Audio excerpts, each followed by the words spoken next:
U.S. Patent Office boss orders re-examination of Nintendo's controversial summon character and let it fight Pokémon patent, which IP expert claims further undermines credibility of its case against Palworld. Public outrage is to blame. Hell yeah, we did it! Enough people screaming about how bad this shit was got someone to pay attention. The director of the U.S. Patent and Trademark Office has ordered a re-examination of Nintendo's controversial summon character and let it fight Pokémon patent after it was heavily criticized by IP lawyers. In September, IP lawyers criticized the U.S. patent system and the USPTO after Nintendo was awarded a Pokémon patent that revolves around summoning a character and letting it fight. Games Fray reported that patent number 12,403,397, dubbed the 397 patent, was granted by the USPTO without any objection to Nintendo, which is embroiled in ongoing litigation with Pocket Pair's Palworld. While the patent sums up how Pokémon games work and that you summon Pokémon to battle other Pokémon, in the hope of adding them to your collection, there are countless other games that use similar mechanics such as Persona, Digimon, and even Elden Ring, depending upon how the patent is interpreted. At the time, IP expert Florian Mueller took to social media to say Nintendo should never have received a summon character and let it fight patent in the first place, while video game patent lawyer Kirk Sigmund told PC Gamer these claims were in no way allowable. Now, Games Fray has reported that Donald Trump nominee John A. Squires, who only became director of the USPTO in September, has personally ordered a re-examination after he determined that substantial new questions of patentability have arisen in certain claims made by the patent. Here's Squires' description of the claims in question. The 397 patent issued with claims drawn to controlling the movement of a player character in a field of virtual space, causing a sub-character to appear in the field, controlling a battle in a manual mode when an enemy character is present in the location the sub-character has appeared, and when an enemy character is not present in the location the sub-character has appeared, automatically moving the sub-character and controlling a battle in an automatic mode when an enemy character is placed at a designated location. It's really weird, like, reading in technical nerd terms how a Pokemon battle works. Like, it just makes me giggle. In his order, Squires pointed to two older US patent applications, one filed by Konami in 2022 and the other by Nintendo itself in 2019, as prior art references. Both, Squires said, would be important in deciding whether the claims are patentable, and each raises a substantial new question of patentability.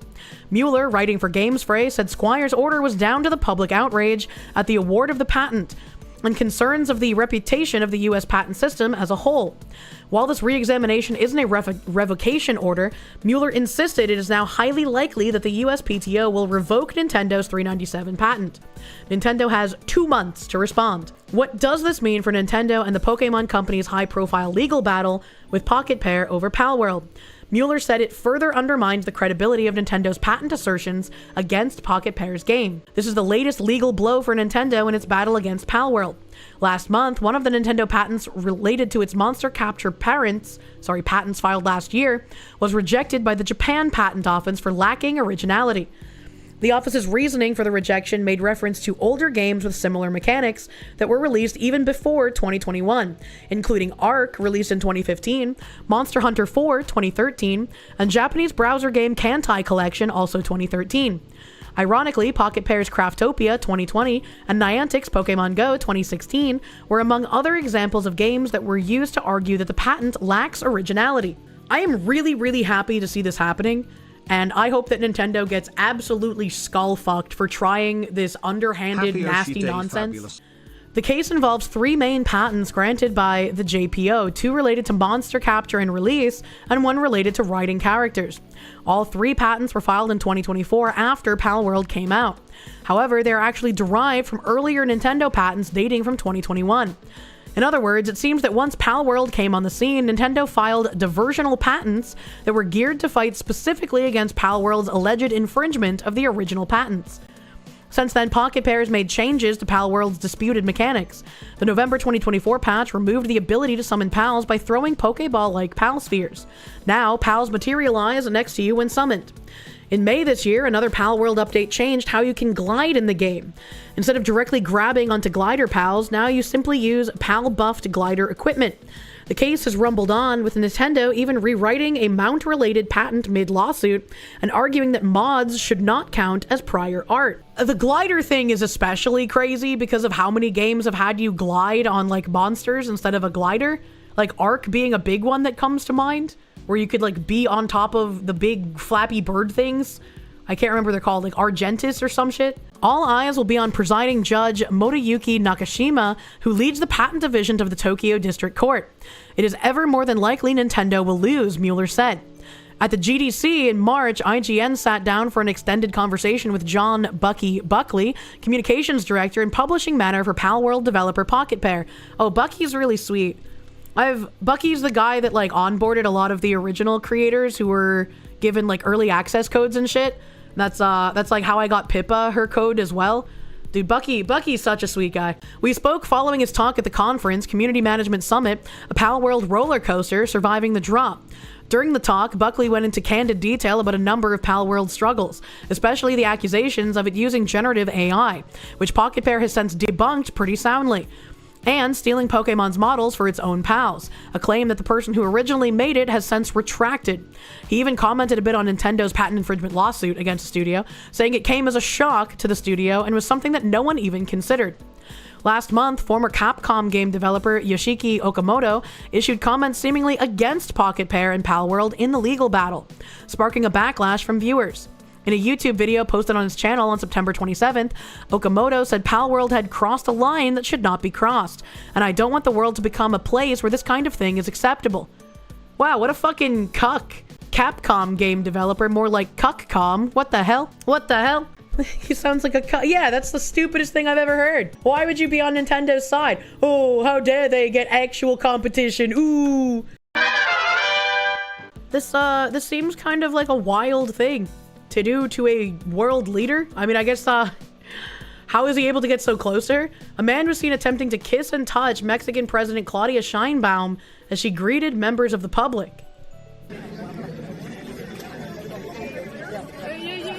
Oh my god, he went for her tits! He went for the titty grab, dude. What the fuck? What an actual animal. He's like, I'm gonna grab the tits of the president. You can't grab the presidential tits, sir.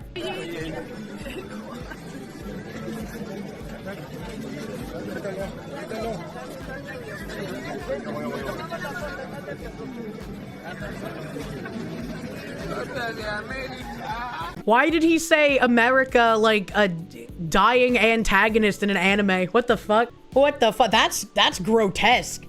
I like her security didn't even really remove him efficiently. There's this like Temu ass security. Where's her security? Her security comes in, it's like this guy, but he barely does anything.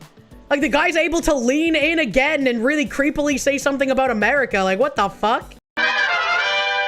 We have a public school district coast to coast adopting radical curriculum from an organization named for 60s Radical. The Zin Education Project boasts 176,000 teachers who have downloaded more than 765,000 lessons for students from pre-K to grade 12. Public schools across the country are directing teachers to use curriculum resources from a nonprofit that teaches American history through the lens of racial and sexual oppression. The Zin Education Project, or ZEP, named for the late radical 1960s professor Howard Zinn, pushes controversial resources and lesson plans to teachers for students as young as pre-K all the way up to grade 12. Who is Howard Zinn? This was October 23rd was the first article, peddling an anti-American curriculum. Well, this doesn't really tell us exactly who he is, so let's go back to the first article first. ZEP boasts that its curriculum has been adopted by more than 176,000 teachers who have downloaded more than 765,000 lessons for their students, according to its website.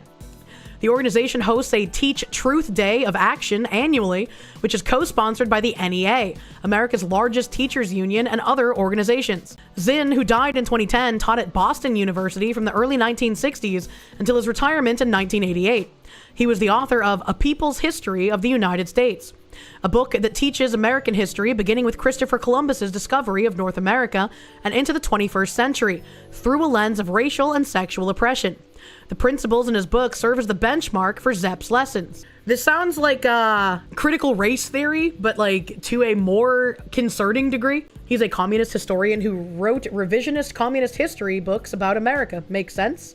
you own his book. It's not great. It was CRT before CRT really became a big thing, the origination point, as it were. In 2003, Zinn described himself as something of an anarchist, something of a socialist, maybe a democratic socialist. Once again, communism by a new name. New York City Public Schools, the largest school district in the country, encourages teachers to use ZEP resources to teach during Black History Month, Women's History Month, Disability Pride Month, and Pride Month. The Zinn Education Project also has compiled lesson ideas and relevant primary sources into a resource called Teaching with Seizing Freedom that educators can use in their classrooms alongside the podcast. A Black History resources page on the school system's website says. What the actual heck? Even the disabled are gay now. They've been trying to include intersectionality with disability and race for a hot fucking minute. And when you read through it, the communist gobbledygook is really, really fucking thick. And so it basically just sounds like they're trying to equate being a person of color with having a disability. It's really fucking weird. Evil Mandrake, thank you. Zinn's work is also the basis for most elementary school textbooks. That sounds horrible, actually. That sounds not good. The Teaching with Seizing Freedom podcast is described by ZEP as an ideal resource to introduce students to the imaginative, defiant ways that Black people sought and enacted freedom throughout U.S. history, and brings to life voices that are often muted in textbooks. For Disability Pride Month, the school system directs teachers to ZEP resources that include an article titled 10 Quick Ways to Analyze Children's Books for Ableism. That's just something you shouldn't do. What the fuck? In the Chicago public school system, a page called Equity Tools, alongside other social justice resources from other organizations like Implicit Bias and Structural Radicalization, from the National Equity Project, ZEP is mentioned as a resource. The public school system links to the ZEP homepage. We should not be having equity tools in school, and we should not be teaching students on any sort of equity basis. Similarly, Portland Public Schools in Oregon directs teachers and students to ZEP for resources on Black History Month. The ZEP site has 328 web pages of resources for teaching Black History Month. A summary on the ZEP page on Black History Month recommends a book called The Real Ebonics Debate: Power, Language, and the Education of African American Children. That book summary describes Ebonics as the distinctive language of many African American children, and emphasizes urgency for teachers to learn to engage with discussions about Ebonics. I feel like we should focus on the dropping literacy rates in our country that are happening literally everywhere. I don't know, man. Why can't schools just teach history as it actually happened? Because if you teach history as it actually happened, people might get the wrong idea, and you have to teach them how to think. In Berkeley, California, a teaching resource guide for kindergartners through 8th grade links to the same Black History Month ZEP page. In 2021, Columbus City Schools in Columbus, Ohio gave summer homework to 8th graders that demonized Christopher Columbus for mass murder of the Taino people. It accuses other history textbooks of erasing the Taino people. The lesson was from ZEP and included a quiz for students after they read the material. Columbus's practice of enslavement, terrorism, and ultimately mass murder are shocking, and for that reason it is tempting to focus only on the Taino deaths, the lesson says. However, those deaths can seem abstract and distant unless we learn something about the Taino lives. ZEP's webpage is full of colorful testimonials from students around the country, including Sarah Giddings, identified as a middle school social studies teacher from Mesa, Arizona. Giddings used ZEP resources to teach her students about climate change. I mean, like, if this is something that happened, there's no reason to not teach it. But considering how everything we've read prior to this paragraph has been subversive commie gobbledygook, I'm not going to believe anything they say is something that is 100% true and genuine without an additional source. You know, the culminating activity involved having my students participate in a mock trial based on Bill Bigelow's role-play activity, Who's to Blame for the Climate Crisis? Giddings' testimonial says, by this point of our study, my students were emotionally and intellectually invested and were genuinely curious as to what or who is responsible for the environmental crisis. I've used the Zinn Education Project's material since my first year teaching, says a testimonial from Corey Winchester, described as a high school history teacher from Evanston, Illinois. 9 years later, my students can speak to the power of deconstructing the narratives of Christopher Columbus and Abraham Lincoln's efforts that have replicated white supremacy and marginalization of people of color in historical discourse. None of the school districts mentioned returned requests for comment. I'm so shocked that they didn't want to talk to anybody. This seems really worrying that they are using radical altered history to teach in our schools. By this point, I had successfully taught these kids how to be commies. Yeah, they're little allies. Remember, be a good ally. Jessica's nothing like you. She's black. Every time you think that they couldn't get even more incompetent, they do.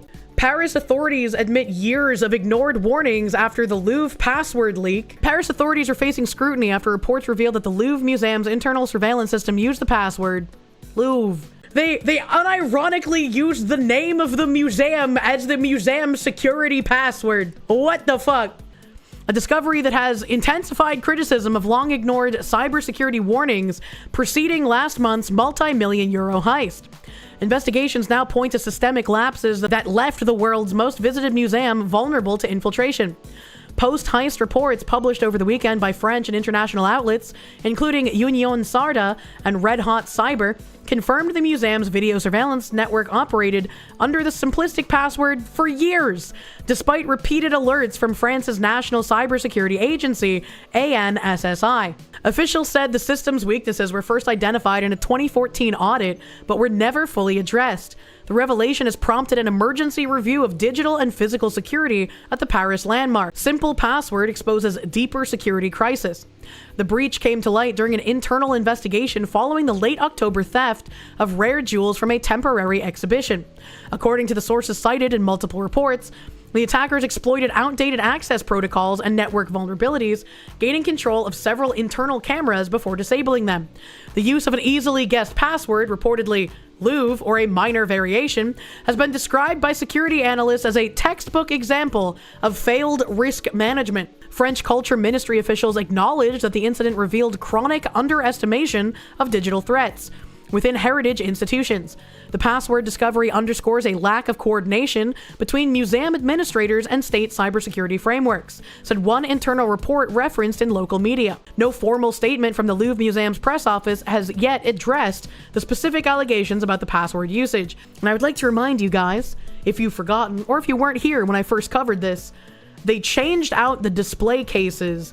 That the old display cases had an anti-tamper mechanism that when it detected somebody trying to break the glass, the bottom of the case would open up and the jewels would drop into specialized security lock boxes. But they said that those cases were harmful and not inviting to other people. And so they wanted to be more inclusive and equitable to the visitors of the Louvre. And so they traded out those very secure cases for like wood and regular glass display cases. And I was like, oh God, I'm so fucking fatigued, man. Experts warn that while the theft targeted artifacts rather than tourists, the fallout affects public confidence in cultural sites worldwide. With the Louvre welcoming nearly 8 million visitors annually, its security protocols are central not only to art protection, but also to maintaining international trust in France's tourism sector. The museum remains open to the public, with additional guards and digital safeguards introduced over the weekend. The controversy deepened after the disclosure that the ANSSI audit a decade ago had flagged both weak password practices and obsolete video management servers as potential vulnerabilities. A decade ago, man? What the fuck? Subsequent budgetary delays and administrative restructuring allegedly prevented full implementation of the agency's recommendations. According to Union Sarda, the system was patched sporadically but never modernized. The French Interior Ministry has since launched a joint inquiry with the Ministry of Culture and the National Police's Art Theft Unit. Investigators are examining whether the heist involved insider knowledge or exploitation of neglected digital infrastructure. Preliminary findings suggest that attackers may have accessed control panels through remote connections that lacked multi-factor authentication, an elementary feature in modern surveillance systems.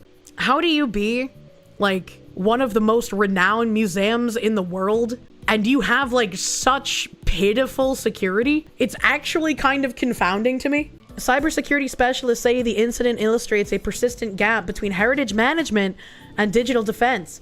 Password governance remains one of the weakest links in institutional cybersecurity, said a recent analysis by Red Hot Cyber. When an organization uses its own name as a password, it signals a structural issue rather than an isolated error. Oh no, I guess I gotta change all of my passwords from Kirsche then. Beyond embarrassment, the Louvre case has sparked a broader national debate about how public institutions handle technology in an age of increasingly sophisticated threats. France's National Audit Office has urged accelerated digital reforms for museums, archives, and monuments that rely on legacy IT systems. Similar vulnerabilities have been documented in other European cultural institutions, where modernization effects often lag behind visitor demand upgrades. What do they mean by visitor demand upgrades? How about you just keep things secure? What do you mean by this? And this is just talking about like people visiting the museum, so the rest doesn't really have anything else there, which is fine. Windows Enterprise has a default option to force passwords to change every X days. I hate that option. Studies found this actually results in less secure passwords because they just add 1, 2, 3 to the end. Yep. That was when I worked insurance, that's exactly what I would do, because I would forget my password if I made it something unique every like 60 days or whatever. So I was like, all right, I'll just add a number to the end. Who cares?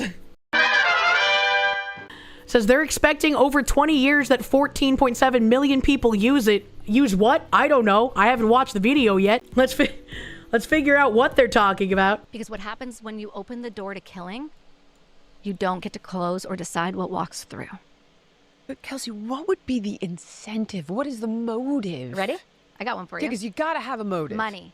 Let me show Where you is how. it? Someone dies, it's over. Chronicity is big business. No. This is where you're wrong here, darling. End of life is money time. Okay? So, Canada, a new journal on the Sage Journal on the Omega website. You can go find it on Sage. You know, the medical journals that are peer-reviewed papers from universities, which I can show it to you. It's called the Journal of Death and Dying. It came out this year. Okay. And they did an estimate of what Canada looks to save once they turn the mental illness into the MAID protocol. So from 2027 to 2047, which is a 20-year period. That is when mental illness, meaning anybody can qualify. You don't have to be dying anymore, sweetheart. You can just have a hard time. True. And once you're in the system, you're in it. Are you kind of depressed? Have you considered killing yourself? That's what Canada wants. So it doesn't cost them money to treat you through the government, so they save money. You ready to find out how much? 2027 to 2047, they're expected to use MAID on roughly, this is the journal's, they've done the math, this is the journal's estimate. Okay. 14.7 million Canadians. Okay? Mm-hmm. They're going to save to a tune of $1.273 trillion instead of providing palliative care. Holy fuck. That is a lot of money dollars. That is a lot of incentive to just kill the mentally ill instead of treating them. God damn. Organ harvesting bonanza. Yeah, they're going to generate money from the organ harvesting bonanza too. That's a lot of euthanasia. It's an insane amount when you consider that Canada's population is just one California. Yeah, that's true. Canada's population is just around 40 million. 14 million is insane. That is like an actual cleansing. That's what the fuck. Canada going 1700s on us. Kill the crazies. Not even the mentally ill. Once a week, there's a story like that wheelchair veteran where they said they wouldn't get him a ramp at his house, but he could get made. How does Clown World just continuously get worse and worse as days go by? You always think you're at peak clownishness, and then it just takes a dive, man. This is from a few days ago, but YouTuber Mr. Crafty Pants arrested for alleged possession of sexual images of children. Police said the IP address connected to the social media account was the same as Michael David Booth's home address.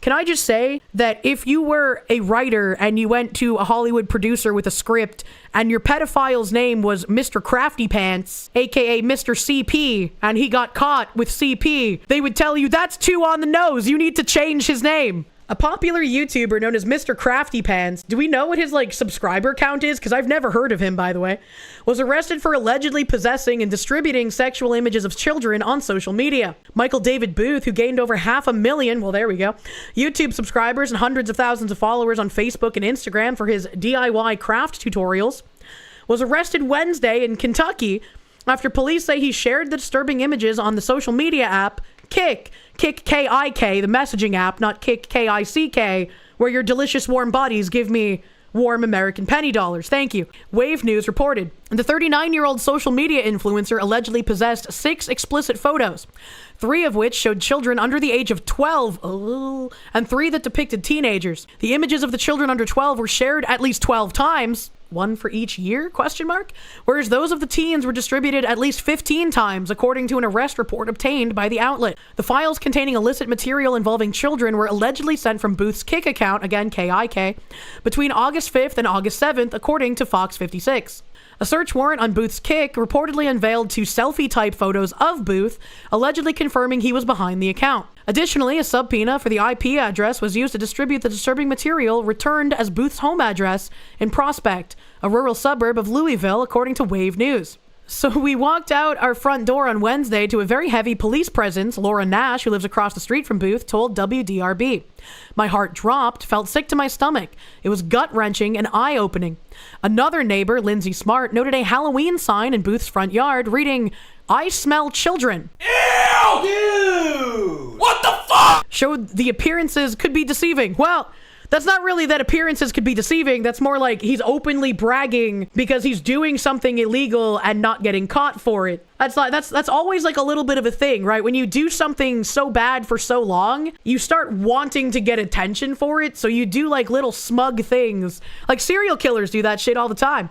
You feel like you know your neighbors, but what goes on behind closed doors, I guess we never know, Smart said. It's sickening, it's disgusting, and I'm so glad he got caught. Booth was charged with at least 20 counts of distributing matter portraying sexual performance by a minor. Booth appeared in Jefferson County District Court Thursday morning, where a judge set his bond at $100,000 full cash and ordered that he have no contact with minors and no internet or social media access. Booth entered a plea of not guilty on all charges. What? Well, I mean, they caught you dead to rights, brother, so I don't know if not guilty is the way to go. I wonder if he's going to go with the fucking insanity defense, because that just seems like the easy way out for everyone in current year. Manufacturer issues remote kill command to disable smart vacuum. After engineer blocks it from collecting data, user revives it with a custom hardware and Python scripts to run offline. And in my opinion, I feel like if you buy a robot and you prevent it from sending your personal data to the manufacturer, they should not be allowed to issue a kill command that disables your expensive vacuum. An engineer got curious about his iLife A11 smart vacuum and how it worked, and monitored the network traffic coming from the device. That's when he noticed it was constantly sending logs and telemetry data to the manufacturer, something he hadn't consented to. The user, Harishankar, decided to block the telemetry server's IP addresses on his network, while keeping the firmware and OTA servers open. While his smart gadget worked for a while, it just refused to turn on soon after. After a lengthy investigation, he discovered that a remote kill command had been issued for his device. He sent it to the service center multiple times, wherein the technicians would turn it on, see nothing wrong with the vacuum, and then they would return it to him. It would work for a few days and then fail to boot again. After several rounds of back and forth, the service center probably got tired and just stopped accepting it, saying it was out of warranty. Because of this, he decided to disassemble the thing to determine what killed it and to see if he could get it working again. Since the A11 was a smart device, it had an all-winner A33 SoC with a Tina Linux operating system, plus a GD32F103 microcontroller, this is all fucking Latin to me, to manage its plethora of sensors, including LiDAR, gyroscopes, and encoders. Hey, finally, words I know. He created PCB connectors and wrote Python scripts to control them with a computer, presumably to test each piece individually and identify what went wrong. From there, he built a Raspberry Pi joystick to manually drive the vacuum, proving that there was nothing wrong with the hardware. From this, he looked at its software and operating system, and that's where he discovered the dark truth. His smart vacuum was a security nightmare and a black hole for his personal data. First of all, its Android debug bridge, which gives him full root access to the vacuum, wasn't protected by any kind of password or encryption. The manufacturer added a makeshift security protocol by omitting a crucial file, which caused it to disconnect soon after booting. But Harishankar easily bypassed it. He then discovered that it used Google Cartographer to build a live 3D map of his home. Yes, I would love to have a robot vacuum that maps my home perfectly in 3D and has zero security measures that someone can just hack in and get that map. What a wonderful idea. This isn't unusual by far. After all, it's a smart vacuum and it needs that data to navigate around his home. However, the concerning thing is that it was sending off all of this data to the manufacturer's server. It makes sense for the device to send this data to the manufacturer, as its onboard SoC is nowhere near powerful enough to process all of the data. However, it seems that iLife did not clear this with its customers. Furthermore, the engineer made one disturbing discovery. Deep in the logs of his non-functioning smart vacuum, he found a command with a timestamp that matched exactly the time the gadget stopped working. This was clearly a kill command, and after he reversed it and rebooted the appliance, it roared back to life. So why did the A11 work at the service center but refuse to run in his home? The technicians would reset the firmware on the smart vacuum, thus removing the kill code, and then connect it to an open network, making it run normally. But once it connected again to the network that had its telemetry servers blocked, it was bricked remotely because it couldn't communicate with the manufacturer's servers. Since he blocked the appliance's data collection capabilities, its maker decided to just kill it altogether. Someone or something had remotely issued a kill command, says Harishankar. Whether it was intentional punishment or automated enforcement of compliance, the result was the same. A consumer device had turned on its owner.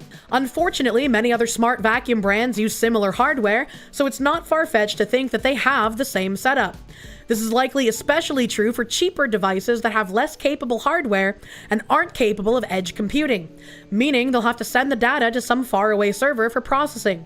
But because your information is being offboarded to another device outside of your control, you really have no idea what's happening to it, giving the manufacturer free rein to use it as it please. In the end, the owner was able to run his vacuum fully locally without manufacturer control after all of the tweaks that he made.